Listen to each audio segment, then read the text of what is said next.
All righty. All right. Well, thank you all very much for coming out this evening. While people are still filing in, it is a little after 7, so I'll take care of a few housekeeping items. I want to thank Historic Yellow Springs for, it doesn't go any louder. I could whistle really loud. It's kind of obnoxious, though. I should do that? All right. Yeah, it's a lifeguard. What can you say? I want to start by taking care of a few housekeeping items. I want to thank you all for coming out. We're excited to have a nice turnout here in person as well as virtually. All of our programs are recorded and they're online in a library. So if you want to look at the back catalog or anything like that, or if anything is said tonight that you want to go back and refer to, it'll be posted pretty soon. I wanted to start by thanking Historic Yellow Springs for being a partner with French and Pickering, allowing us the complimentary use of this facility, which is fantastic. And we couldn't do this without their support and their assistance. So a shout out to Historic Yellow Springs.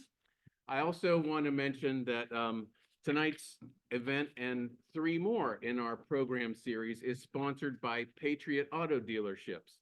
And they deal in Chevrolets, Buicks, GMCs in Bucks and Montgomery County, just over the border from Chester County. They have state-of-the-art dealerships and they have new used things, but it's not just their sponsorships. They're very generous in sponsoring several different events for French and Pickering, but they not only support us with their funds, but they support us with their actions. The owners of the dealership amended their conservation easement to make it even stronger than it was to permanently protect the lands where they live in Charlestown Township. So they're members of the community and they walk the walk in terms of conservation and also supporting us through their sponsorship, which we really appreciate. So hopefully if you're in the need of a new car or a used car, you'll give them a look at least. Kick the tires, literally and figuratively. I also want to mention that our sponsorships really help us to underwrite a lot of the staff time and things that go on, but we do a lot more than just the programs, as I think you know. Over 13,500 acres, French and Pickering is responsible for being permanently preserved in these areas, which provide habitat for the things we're going to hear about tonight. Also provide us with clean air and clean water and these wonderful landscapes that we all enjoy. We have 2 signature nature preserves that the public is welcome to go and visit, dawn to dusk. I think that's the right way to say it, during the daylight. Can go there. There's miles of trails, the Templin Woods Preserve, as well as the Thomas P. Bentley Nature Preserve. So we invite you to do that. So we own and operate and maintain those. We're still doing land preservation. There's a ton of land that still is going to either be developed or preserved. And so now is the time that we have to really take action to make sure that it falls into the preservation side of things. So we're still doing a lot of things along those lines. We're going to be starting a membership drive soon. So if you're not already a member, I hope you'll think about it. FrenchandPickering.org. Just spell out the words and go visit, check it out. You can sign up for your membership there. If you're on our email list, you'll be getting some requests to consider that as well. If you are already a member, we hope that you'll renew and keep supporting the work that we do so that we can keep having programs, keep saving land, keep the preserves, nice places to visit. So that's my all the housekeeping things, I think. Now to get to the main event, we also really have a wonderful partnership with Chester County and their Parks and Preservation Department. They have provided us with expert speakers. They've opened their facilities. Oh yeah, another housekeeping thing.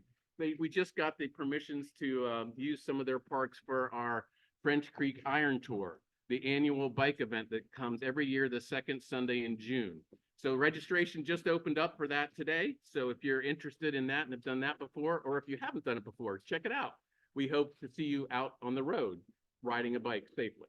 But anyway, Chester County Parks and Preservation, they generously partner with us on a lot of educational lectures.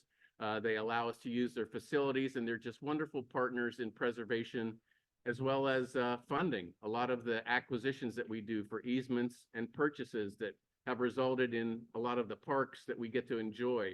French Creek State Park, Warwick County Park. Sam and Eleanor Morris were instrumental in acquiring lands and transferring them to those agencies to take care of and have them available, and the state game lands. So lots of good partnerships with the county, including our speaker tonight, Jay Erb. He is a lifelong resident of Chester County and a strong believer in the benefits of our public lands. He's been a Chester County Park Ranger since 1998 and a volunteer on the North Coventry Parks and Recreation Commission since 1995. And I feel very fortunate to have known him for most of those years. So it's great to welcome you here tonight, Jay, and thank you so much for being here. Let's greet Jay.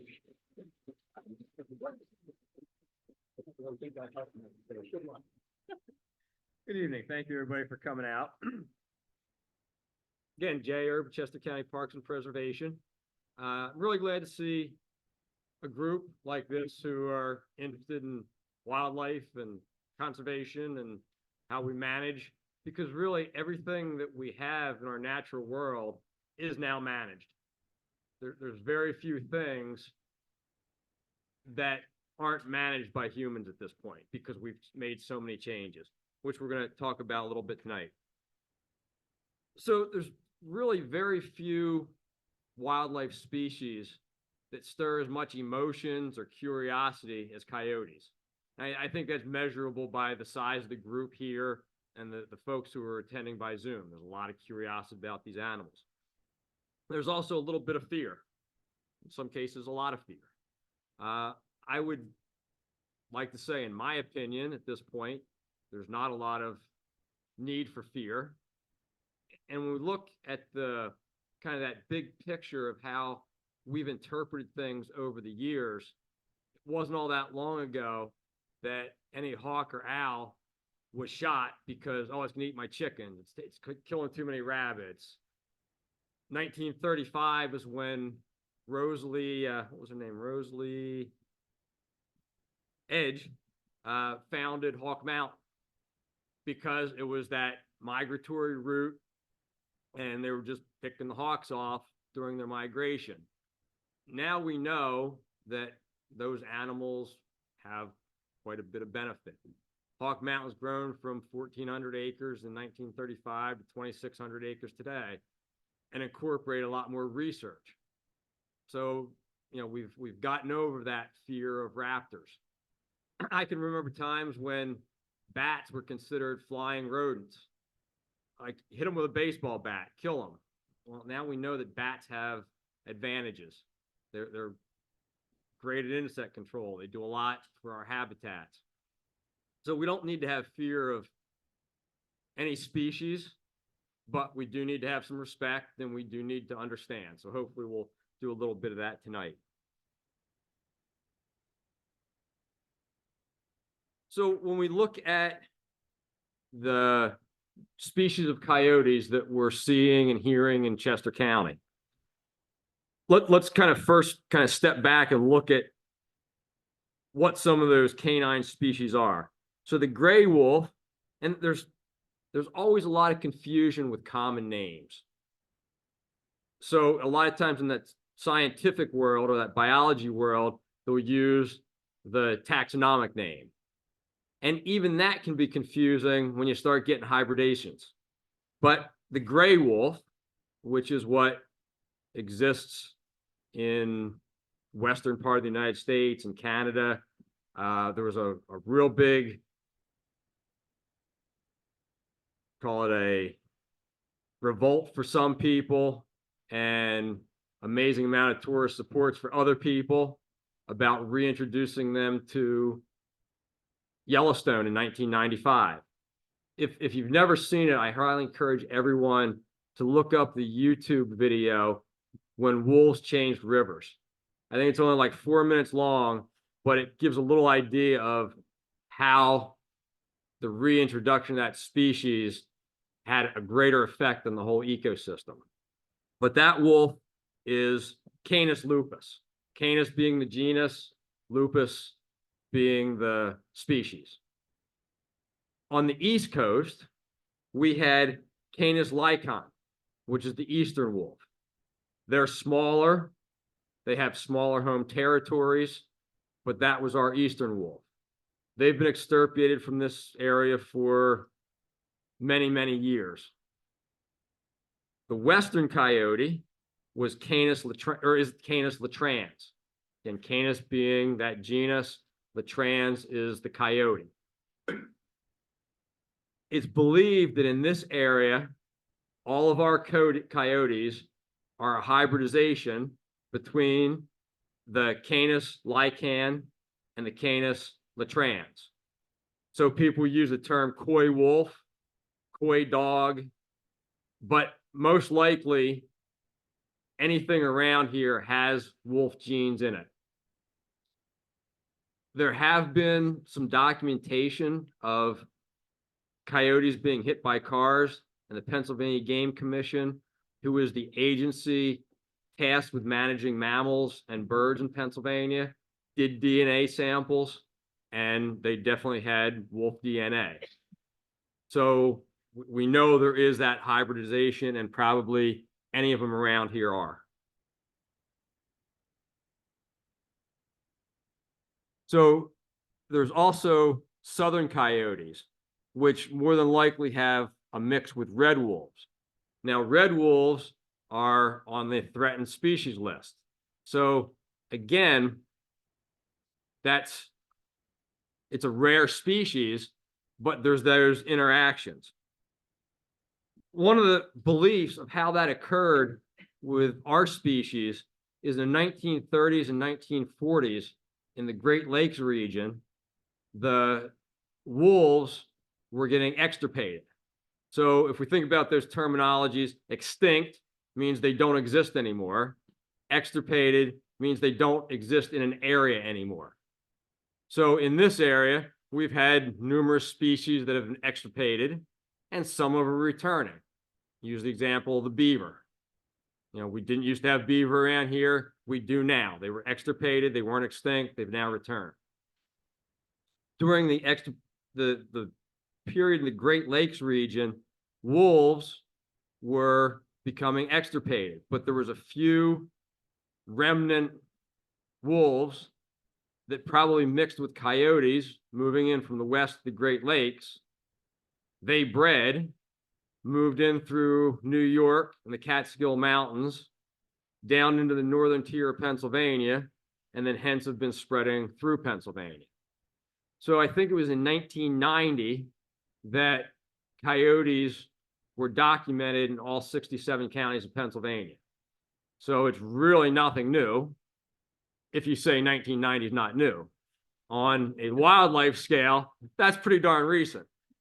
But if you look at our lifetimes, it's quite a while ago. So again, we do have them everywhere. They're in Philadelphia, Pittsburgh, Harrisburg. There's no city or area that probably doesn't have coyotes. And probably all of those do have some wolf DNA in them because of that migration through the Great Lakes, picking up those genes and spreading throughout Pennsylvania. So our first sightings in PA were in the 30s, but it was in the 80s that there tended to be a little bit of a population boom. The PA Game Commission has introduced quite a few different species to the state. So some of the things they've reintroduced is bald eagles, beavers, elk, osprey, peregrine falcons, river otters, white-tailed deer, and wild turkey. And all those have been successful reintroductions. Right now, there's discussion about reintroducing martens, sometimes called American martens, sometimes called pine martens. That would not happen in this area. It would probably be in the northern tier of the state, but that's a conversation that's happened. There has never been any reintroduction of coyotes. They have moved into the area completely on their own. Okay, as far as hunting, again, it's the Game Commission that has control over hunting and culling of species. So currently, there is no bag limits or seasons for coyotes. For the trapping season, it runs from October 18th to February 18th. And for cable restraints, they're permitted from December 26th to February 18th. So that's currently what the Game Commission is allowing for a management technique of coyotes. when we look at that, supposedly they're working on the best available science. There's people who would say sometimes politics comes into play too. I give the Game Commission a lot of credit that they do work on good science. There's a lot of good science going on there. Could there be some politics? There very well could be. There is in many of our lives. But that's how the kind of control of that species is dictated. So for some of the natural history, when we look at the eastern coyote compared to the western coyote, it's definitely larger. And it's been shown to have a larger home range as well. But yet it's a smaller animal and a smaller home range than the eastern wolf. So again, when we kind of look at the size of the animal, it seems to correlate to the size of their home range. Now that home range can range from 1,000 acres to 12,000 acres. And that really depends on the quality of the habitat. What are the food sources? And that all gets into the food webs. You know, what's the plant life? How does that plant life support other animals? And how does it work up to those larger predators? So as we look at how to identify them, and this has happened a lot actually down south, there's been reintroductions by the U.S. Fish and Wildlife Service of the red wolves in the Carolinas. And they've had quite a few of them shot. And they said, well, I thought it was a coyote because they look a lot the same. It's also something that's used out west when the wolves, the gray wolf was reintroduced around Yellowstone. There was people were shooting them and they were trying to use their defense as, well, I thought it was a coyote. So, and there certainly can be confusion. And I think sometimes there can be excuses, but they do look very similar. One of the things to look for, if you can see close enough and you happen to sight a coyote, a lot of times they'll have a black line running down the front of their leg. And that's a characteristic that's much more common in the coyote than it is in any other mammals. The cylindrical tail kind of goes straight out or low. Here's some of the different color phases. And these photographs are examples of color phases, but sometimes because breeding happens between males and females, and you can get mixes of these color phases. These are kind of characteristic textbook of these phases. When I say phase, it's not something that changes. Phase is just used as a terminology of they're born that way, that's their color, but they can mix a little bit more. So we see here the tricolored and the red. With a tricolored, you're probably going to definitely see that black line down the leg. Might be a little harder to see in the red, but it may be there. In the blonde, again, it might be lighter, but there might be that characteristic line. And in the melanistic, it's going to appear probably just like part of the coloration. But here's the 4 different major color phases.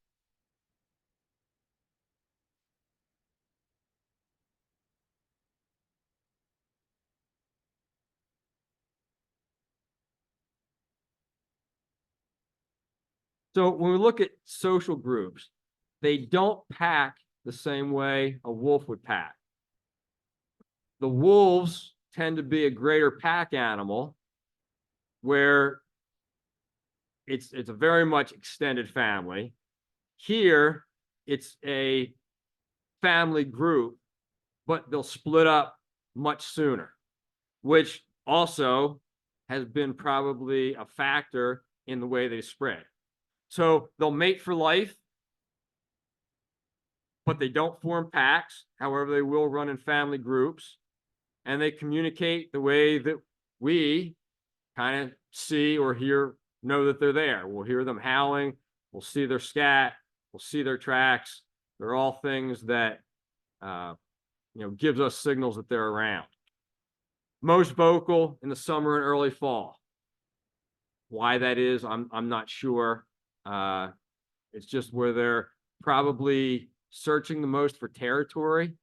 And this can be common in owls and a lot of other species, as we have young leaving their parents' territory and looking for their own territory. They're kind of either sending the signal like, I'm here, who else is here?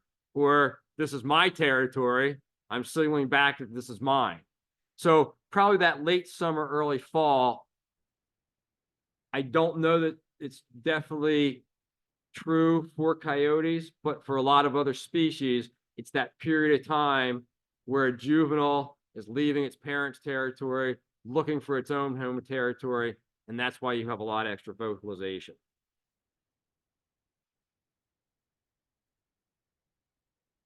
So when we look at reproduction, we're just entering their mating period right now, and it's about a 60-day gestation period. So we're looking at that springtime birth, 5 to 6 pups in a renovated den that was probably made by another animal.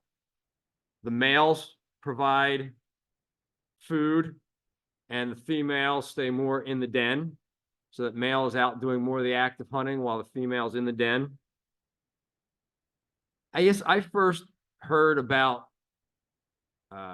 coyotes denning in this area in the real early 2000s, maybe 2000, 2001. I don't know the exact year, but it was actually on what was then Church Farm School property in Exton. Now the property has been sold. Part of it's owned by Chester County and part of it by East Whiteland Township. But faculty there showed me a den where they were breeding at that point.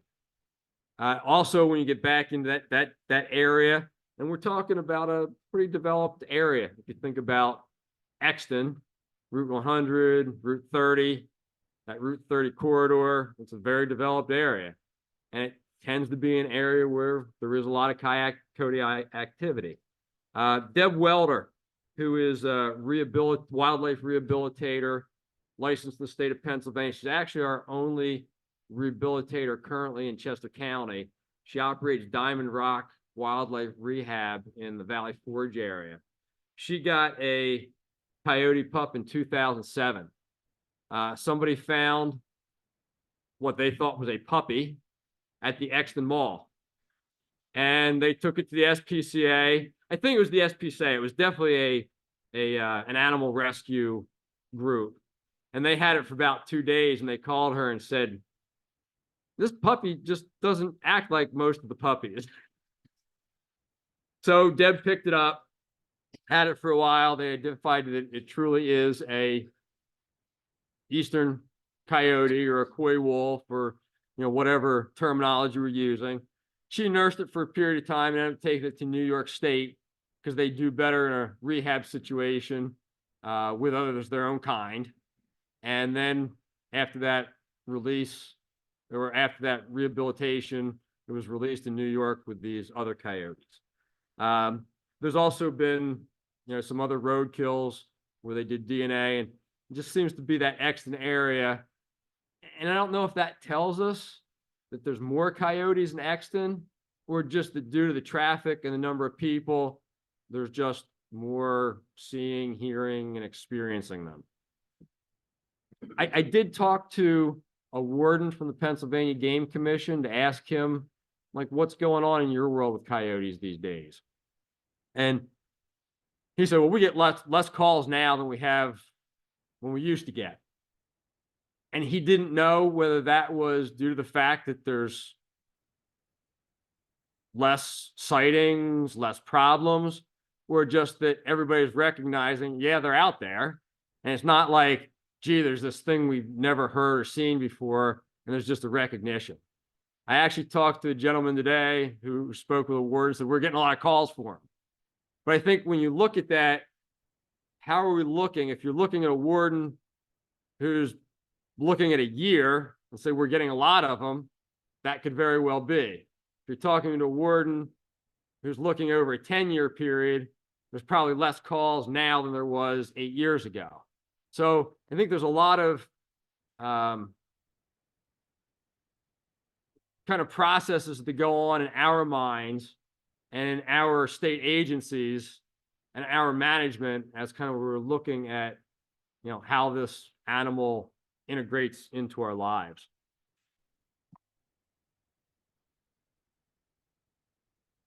So when we look at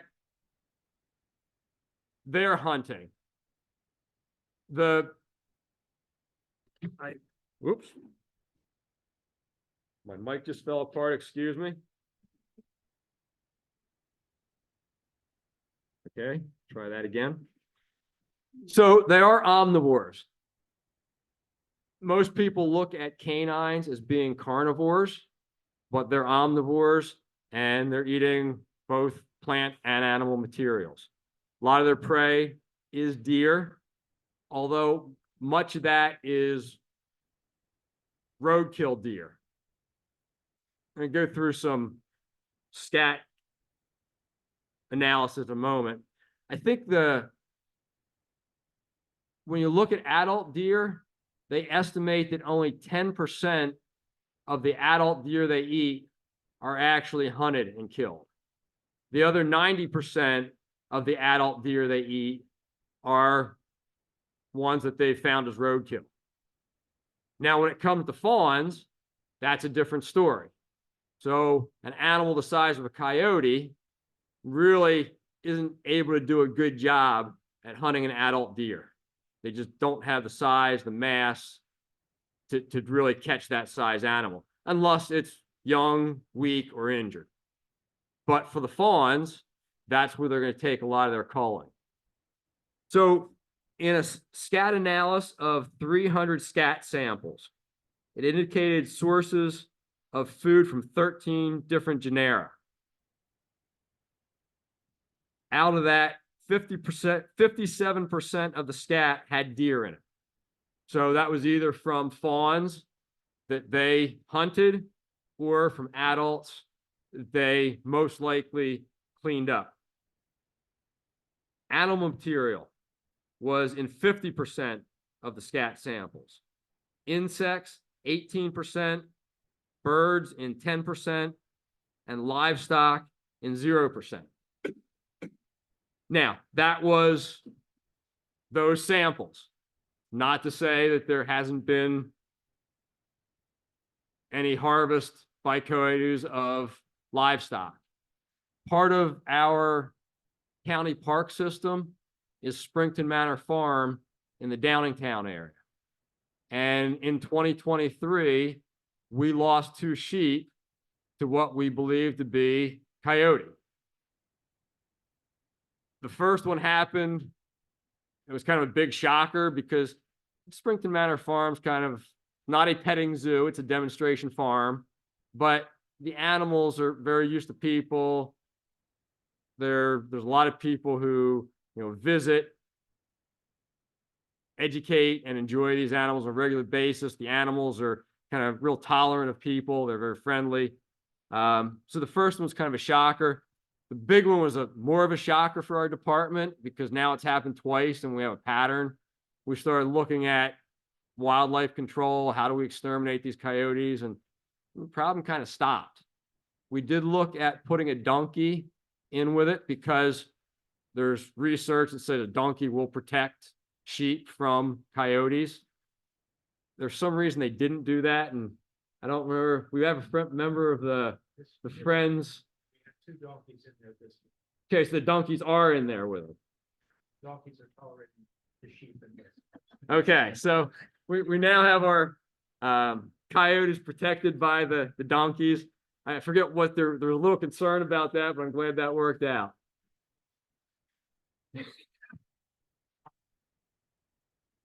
One of the thoughts that was also discussed, and again, this is theory, this is not documented in any way, but many times when wildlife prey on livestock, it happens, or possibly happens, when there's some type of an injury. So you might be wildlife who is shy of people, who is out hunting your food in the woods, but you hurt your paw and you can't run. Well, your next alternative is get that thing in the fence that can't run from you because you can't run to chase it. Was that what happened? I don't know. It was a theory that was introduced.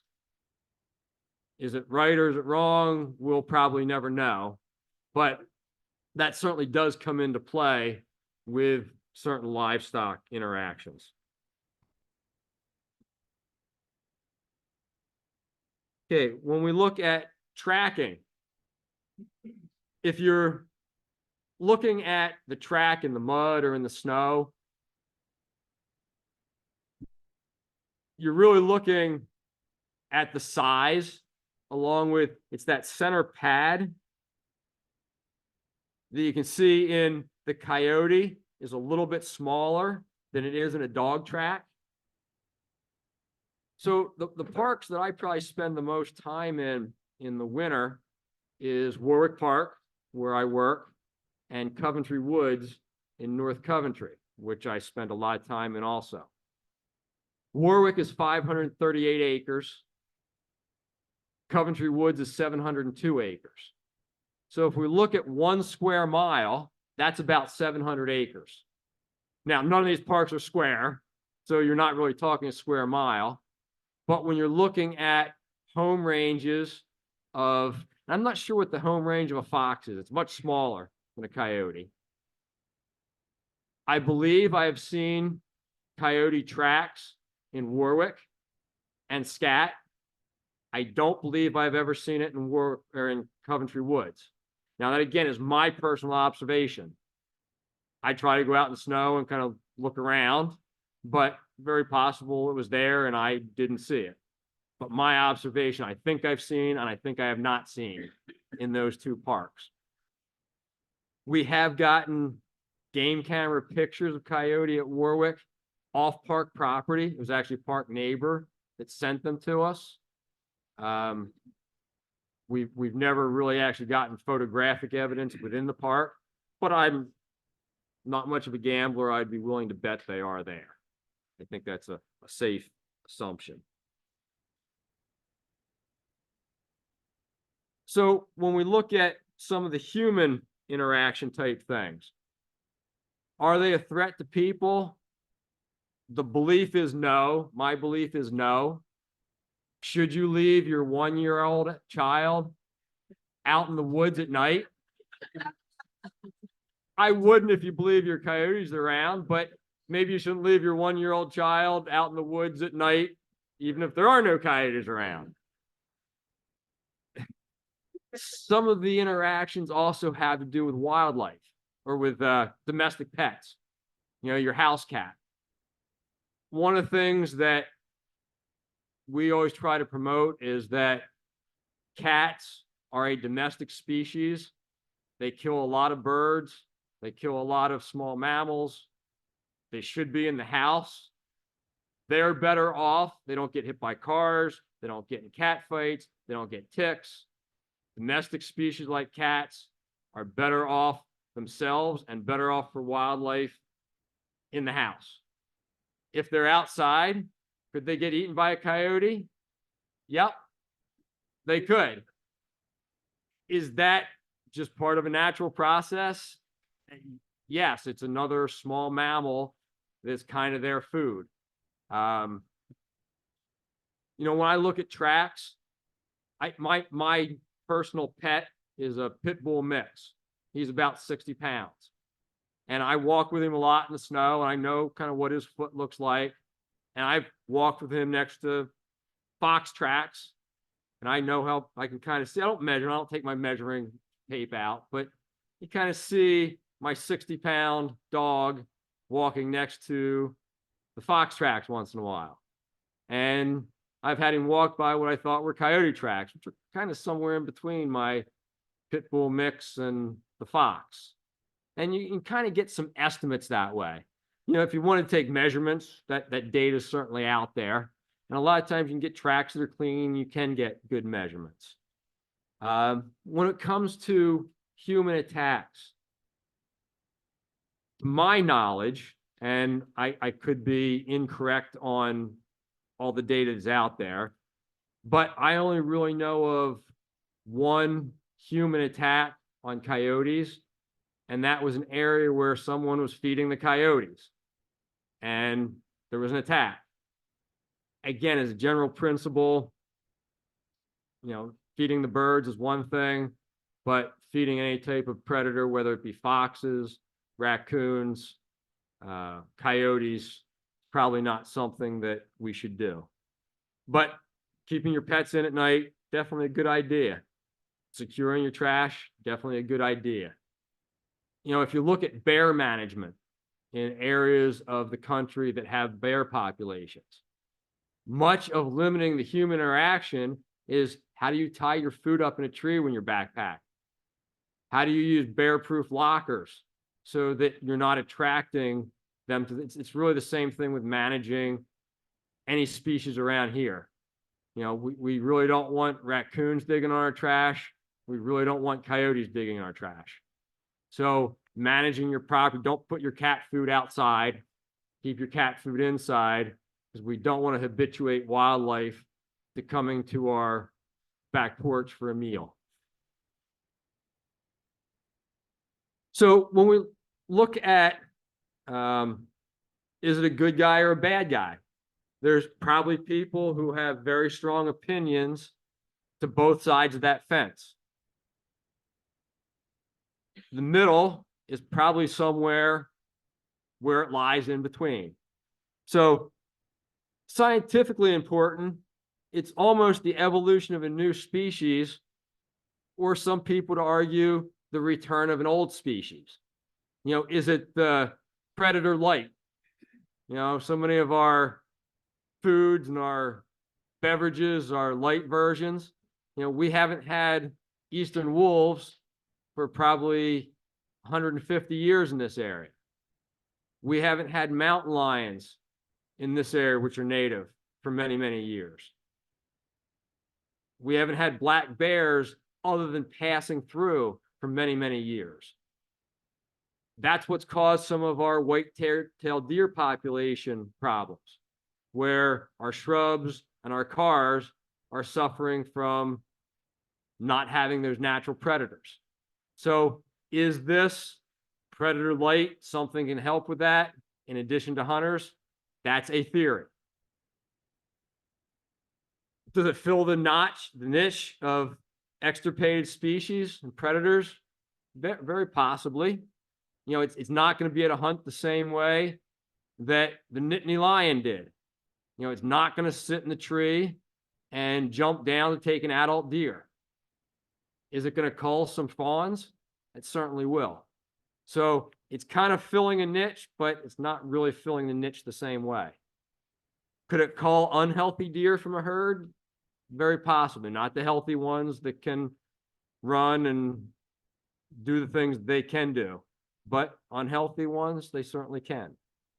Is it going to reduce rodent populations and control some of those diseases? Very possibly. Same things that we look at foxes, owls, hawks, many other species doing. So there's really no direct connection. Many of these connections are kind of indirect. Some of the risks, can they be nuisance animals? Yeah, if you have your chickens free ranging, they can certainly be a nuisance animal. I have a couple chickens myself, and I've seen fox walk right by their little run and not pay attention. I'm sure if I had those chickens out, a coyote, a fox, there's tracks around there all the time. So can they be a nuisance? They certainly can. You've got to manage your domestic animals. Certainly could be a danger to those small pets. And there's that livestock predation, which we've seen, in our local parks. So like anything, we have to manage for both the good and the bad of any species. So do we have any questions? Yes, ma'am.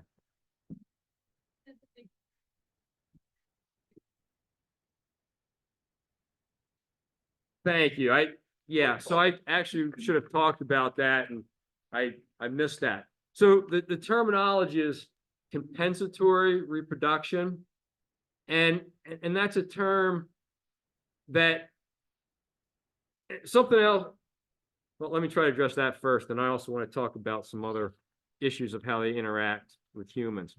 So it can mean that they'll actually have larger litters, and it can mean that they'll just reproduce more readily. And a lot of it really has to do, when we look at that term, it has to do with the availability of habitat. So any animal, when they have good food sources, will have more and healthier babies.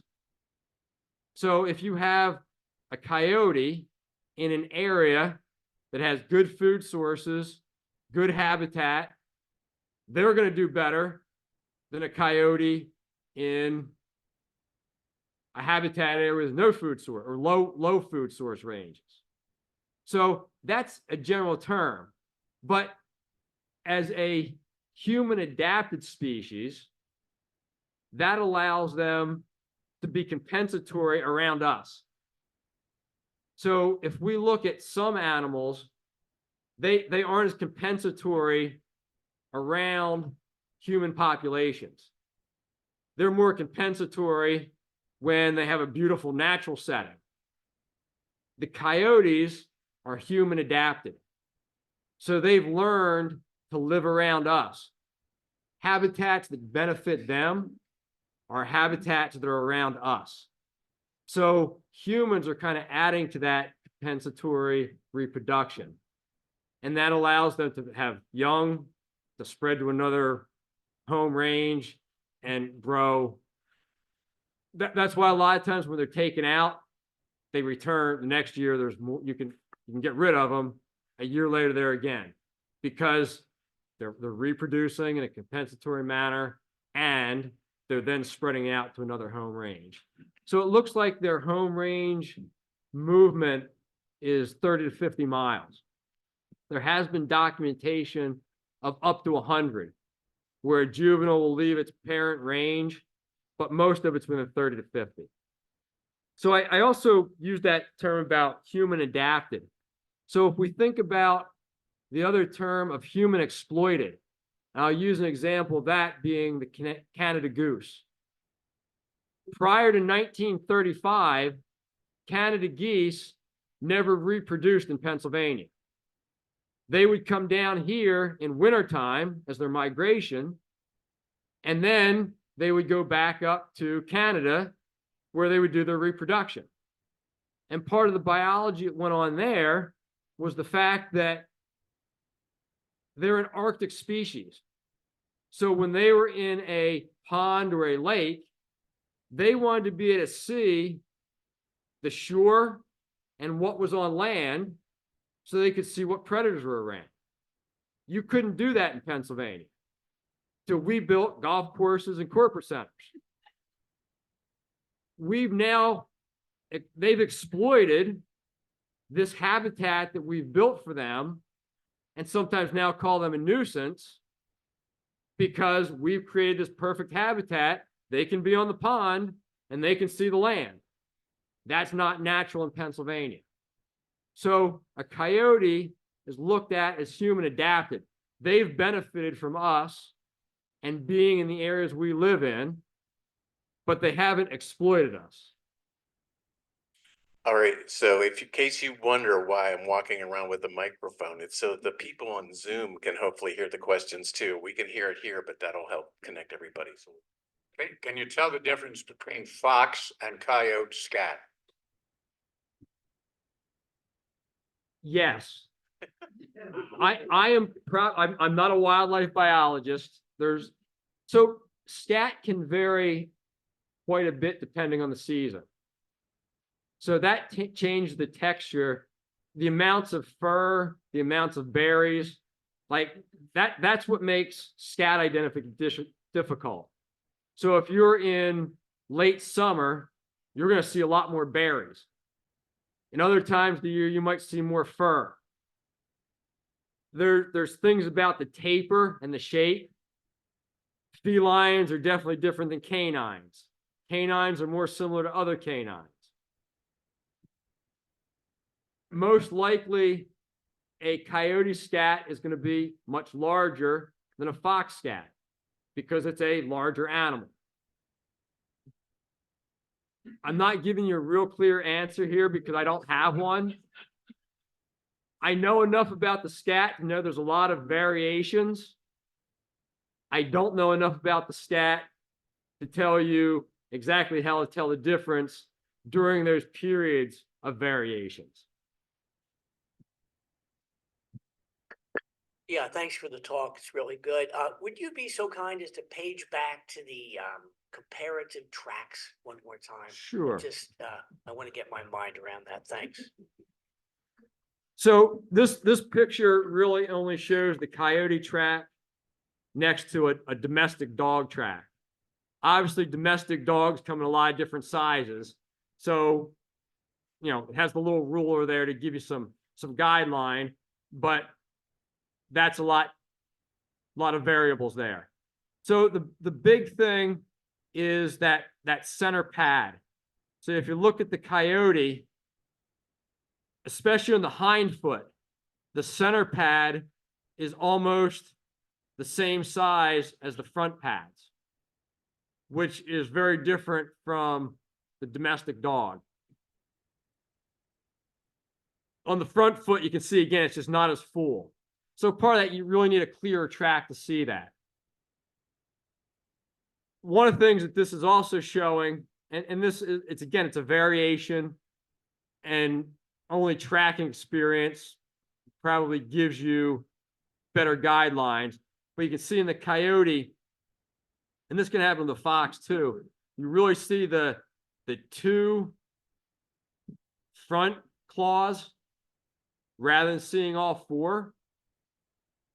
And the size can be a little different. They can be a little, so again, you're looking, and I don't know how much of that is due to the physiological makeup of the claw and how much of it's due to the fact that the domestic dogs spend a lot of their time in a house and a wild dog doesn't.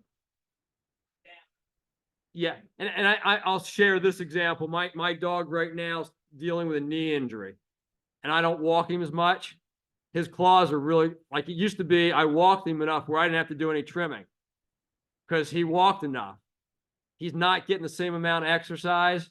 His claws are growing. They show a lot more in the snow. I hear him walking more on the floor. A wild animal, they're outside all the time. They're hitting rocks. They're doing things. So you're going to have those variations in the animal depending on what their habitat is and what their movement is. Yes, sir. Two questions. One, you say they're principally not. Did you say they're principally nocturnal, Principally. but they are active during the day at times? So this is another aspect of their biology that can be different from time to time in the year. Here's another example that I'll share that we hear a lot. Groundhogs are the only true hibernators in Pennsylvania. They go to sleep, their heart rate, their respiration, everything drops down. They're out for the winter. When they become active again, they're actually waking up from a hibernation. A lot of other species get turpid, where they'll go through little couple-day periods, but they don't truly go into a hibernation. It's amazing how many calls we get in the spring. There's a rabid groundhog. You got to come out and shoot it. Give it 2 hours. Let it wake up. It'll be fine. Same thing happens we hear it in foxes all the time. So what happens with a lot of species that are predators and have larger litters? So if you're, and this is very true with foxes, and I'm imagining it's true with coyotes, although I've seen it personally more myself with foxes. They're primarily nocturnal. But if you have a litter of 4 pups and coyotes can have 5 or 6, and they start to grow, you're now trying to feed yourself plus some pups who are getting almost as big as you are.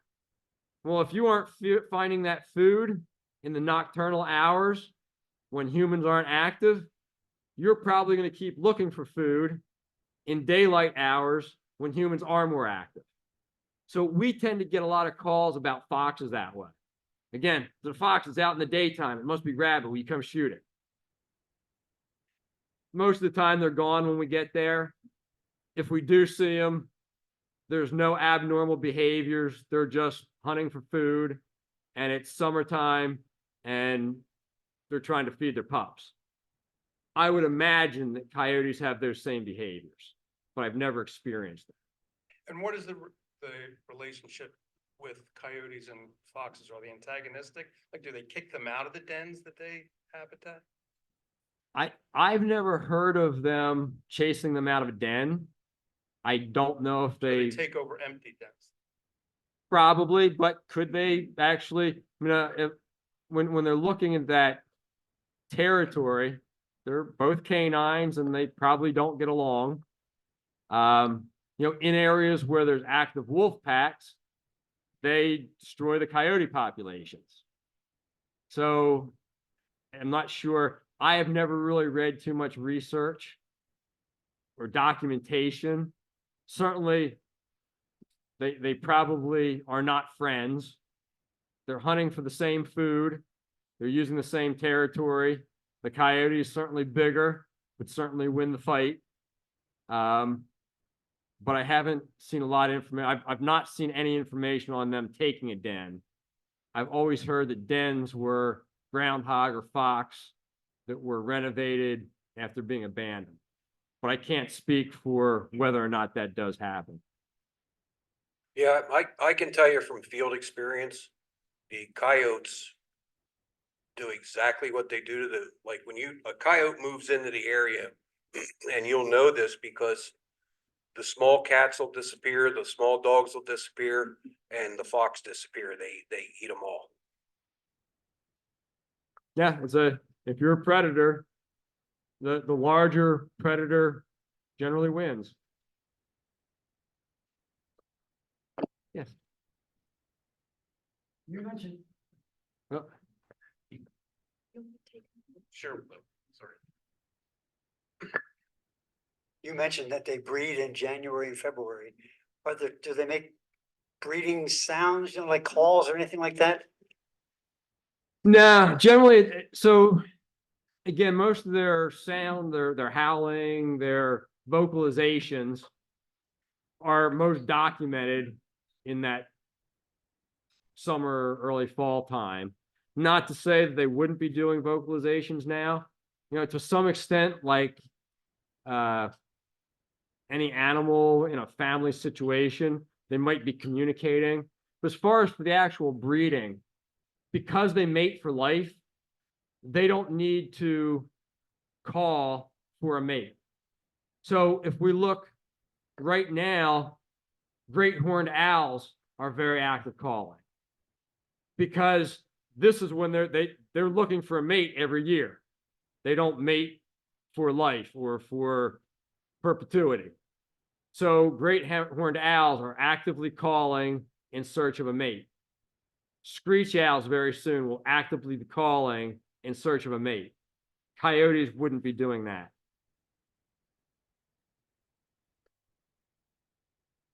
I'm wondering if coyotes ever hunt together. And I ask that question because I live around the corner from here. We absolutely have coyotes. I've seen them. I've heard them.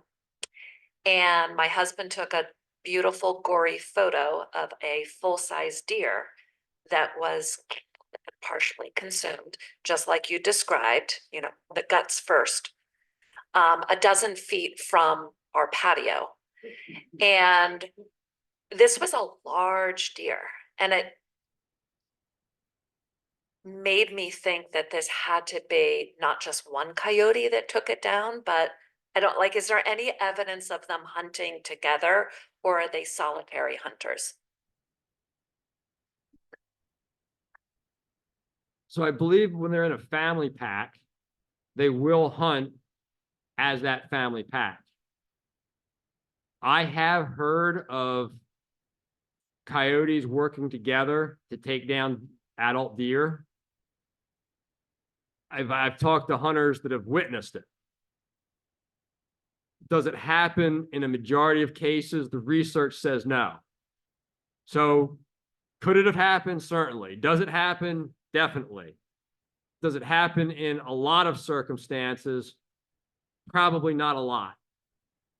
So a lot of times if they're a mating pair, they will hunt together. Now, if it's during the time when they're denning with young, then more than likely they wouldn't, because the female is going to spend more time staying with, when she's gestating, early gestation, she'd be out hunting, but later gestation, she would not be as effective as a hunter. When she's nursing, she probably wouldn't be out there hunting. So I think it's dependent on the time of year. There's times a year we'll hunt together, and other times of the year that they would hunt more singly. So the kind of the study that I talked about with the 300 scat samples, I do not know what time of year that was done.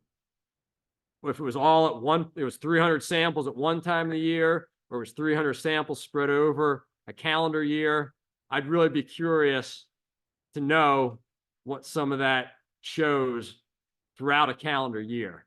But I think the hunting as a group is probably dependent on the time of year. I was going to say, Jay, we're coming up on 8 o'clock. So if you're willing to stick around for people who are here in person to answer questions, have a little conversation. And Certainly. then before we bring it to a full close, if you want, I don't know if there's any people online who have entered any questions. There's some before you close down. We'll get our tech expert, Shelby. Allow Shelby to. And while Shelby's queuing that up, I wanted to, in case you didn't get a chance to meet him, Ed Regal. If you want to raise your hand, Ed, he's our new, it says 3 weeks in as our new director of development to help make sure that we can keep all the good things happening that I described before we started. So welcome, Ed.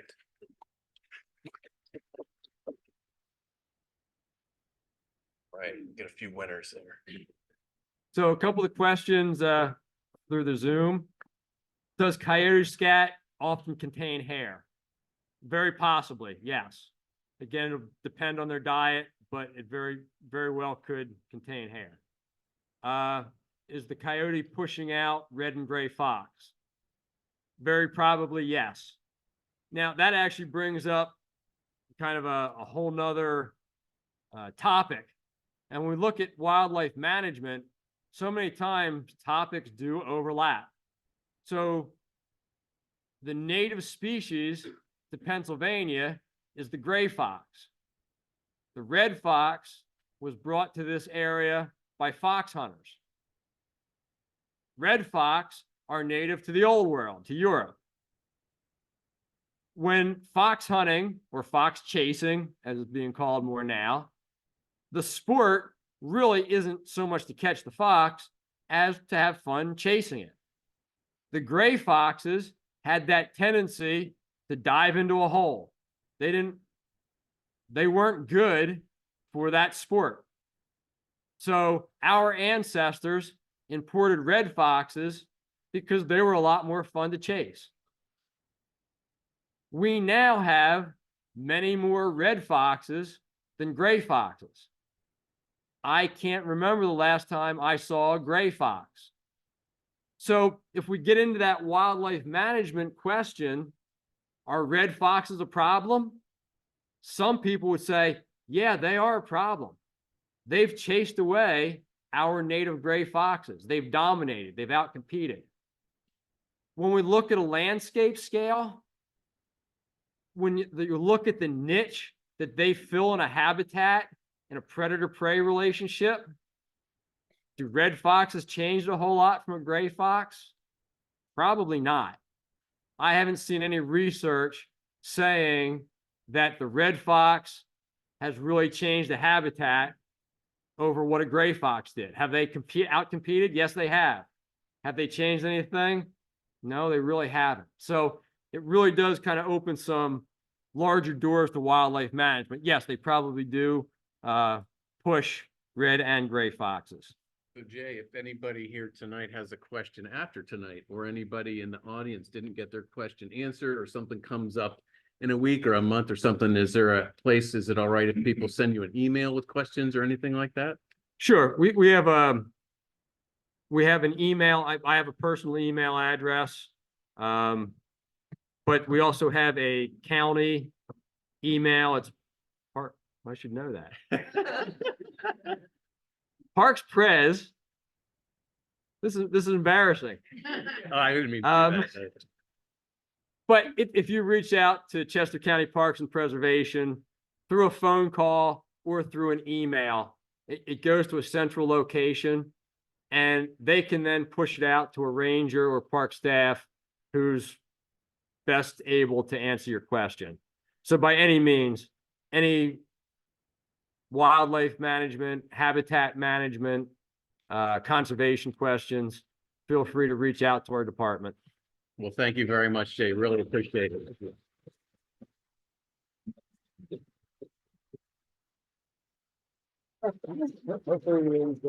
Answered a lot of my questions too. That was great. Yeah. So thank you very much for coming out. Hope to Thank see you, in a everyone. Future program.